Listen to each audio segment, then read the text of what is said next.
तो उत्तर प्रदेश में 9 विधानसभा सीटें ऐसी हैं जिन पर उपचुनाव होना है और मुख्यमंत्री योगी आदित्यनाथ ने खुद ही इस चुनाव की कमान अपने हाथों में संभाल रखी और मजबूती के साथ जनता के बीच जा रहे हैं। एक होने का बिल्कुल साफ और स्पष्ट संदेश देते हुए नजर आ रहे हैं।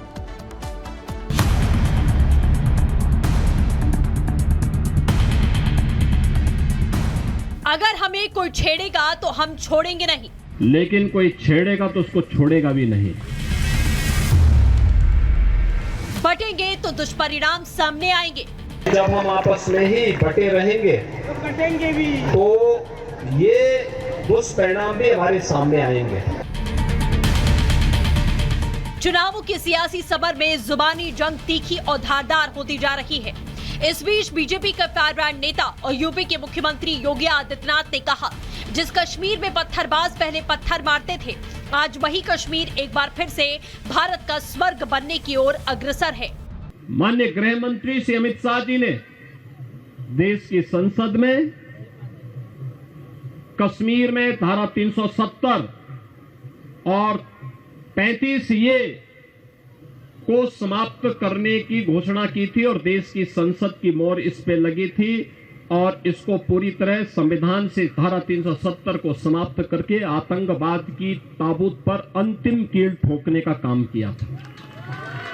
आज आप देखते होंगे जिस कश्मीर में पत्थरबाज पहले पत्थर मारते थे, वह कश्मीर आज एक बार फिर से भारत का स्वर्ग बनने की ओर अग्रसर।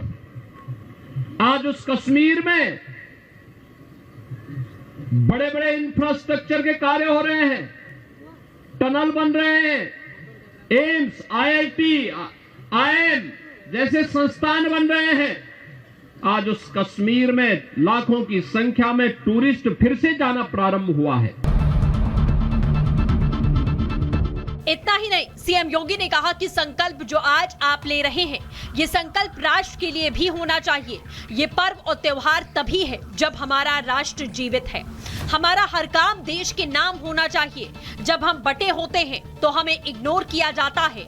जब हम एक साथ एक स्वर में 140 करोड़ देशवासी बोलते हैं तो हमें कोई इग्नोर नहीं कर सकता।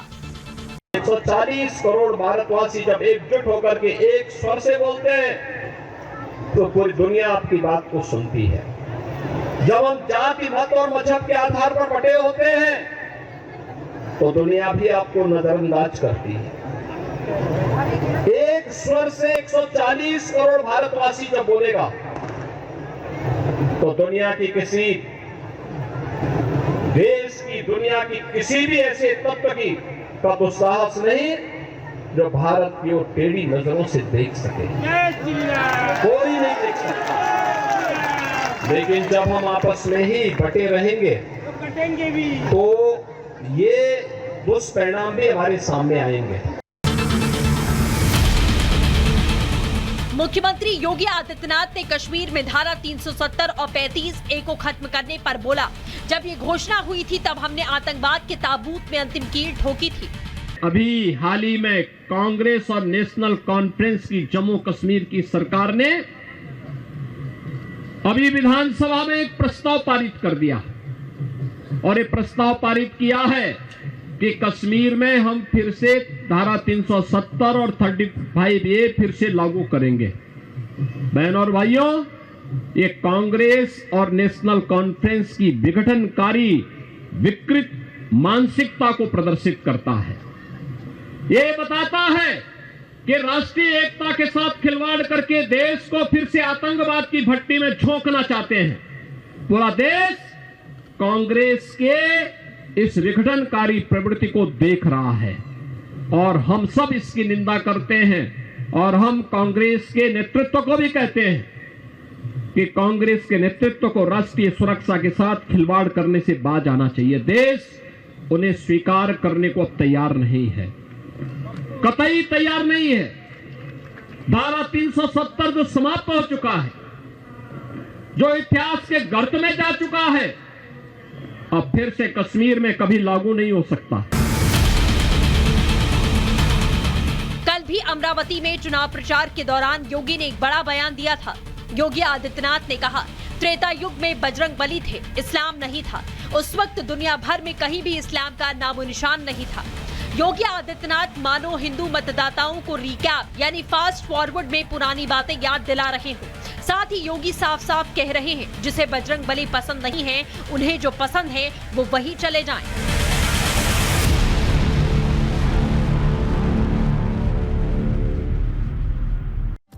तो चलिए दर्शकों, गुड मॉर्निंग भारत में आगे बढ़ेंगे और बात सनातनी योद्धाओं की करेंगे। दरअसल अब देश भर के सनातनी योद्धा जो हैं वो खुलकर कैमरे के सामने आने लगे हैं। देवकी नंदन ठाकुर हो या फिर बाबा बागेश्वर नाथ, सबका अब मूल मंत्र यही है कि एक रहेंगे तो नेक रहेंगे। और साथ ही उन्होंने कहा है कि अब हिंदुओं के लिए ये बड़ा बुरा वक्त है, सनातनियों को एकजुट होकर अब फ्रंट फुट पर आना पड़ेगा। रिपोर्ट आपको दिखाते हैं।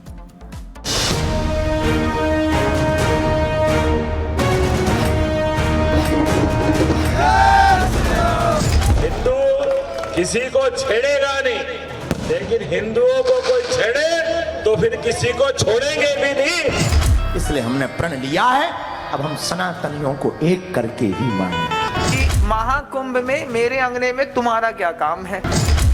सनातन की राह में कौन बन रहा है रोड़ा?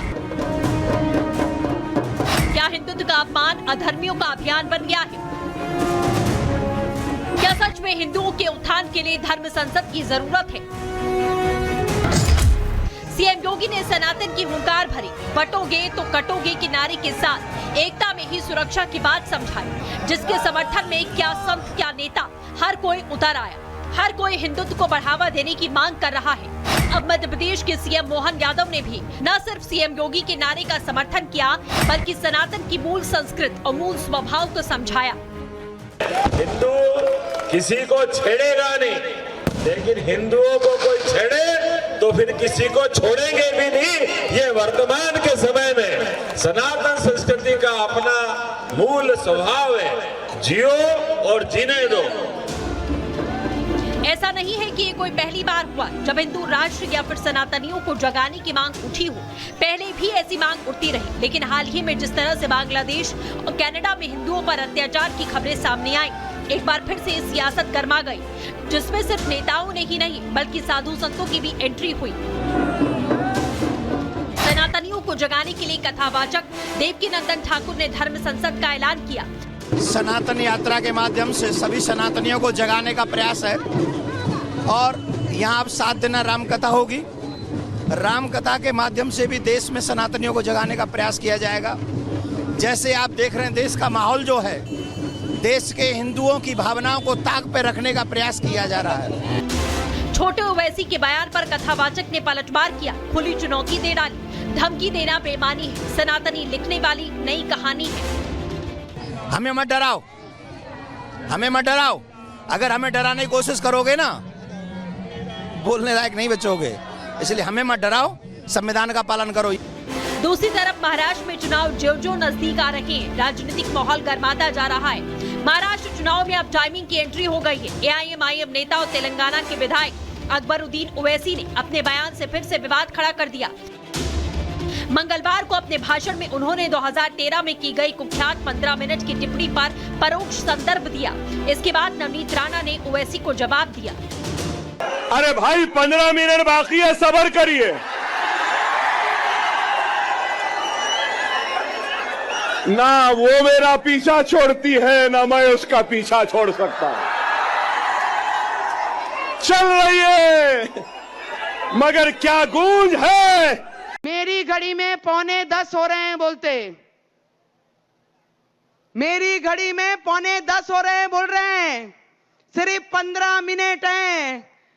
अरे छोटे ओवैसी, तेरे को कहना है मेरा कि तू हैदराबाद से आकर हमको बता रहा, मेरी घड़ी में 3 बजने को सिर्फ 15 सेकेंड बाकी हैं।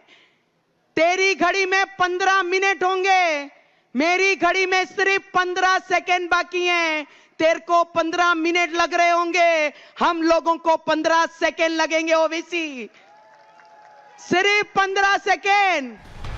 सनातन हिंदुत्व, हिंदुओं की रक्षा और राष्ट्रवाद की हुंकार के साथ बागेश्वर धाम के पीठाधीश्वर धीरेन्द्र शास्त्री भी हर जगह नजर आ रहे हैं। यूपी हो या फिर महाराष्ट्र, छत्तीसगढ़ हो या राजस्थान, पंडित धीरेन्द्र शास्त्री हिंदुओं में सनातन के प्रति अलग जगाते हुए नजर आ रहे हैं। भोले भाले हिंदुओं का धर्मांतरण किया जा रहा, और हम लोग चुप बैठे हैं क्योंकि किसी के ऊपर भी हमला होता है तो हम लोग ये सोचते हैं कि ये ब्राह्मण के ऊपर हुआ, ये क्षत्रिय के ऊपर हुआ, ये वैश्य के ऊपर हुआ, ये सेवकों के ऊपर हुआ, अब इसके ऊपर उठना पड़ेगा। मुसलमानों में भी बहुत जातियां हैं, शिया है, सुन्नी है, अंसारी है, लेकिन मुसलमानों के धर्म के ऊपर जब बात उठती है तो वो सिर्फ मुसलमान बन जाते हैं। उसी प्रकार हम लोगों में जातियों को रहने दो, अब घर से बाहर निकलकर हम लोगों को हिंदू होने पर गर्व करना पड़ेगा। इतना ही नहीं, बाबा बागेश्वर ने हिंदुओं की दुर्दशा पर सवाल उठाया। उनकी इस हालात का जिम्मेदार हिंदुओं की कुंभकर्णी नींद को बताया। वर्तमान में बुरी दुर्दशा है हिंदुओं की। कुंभ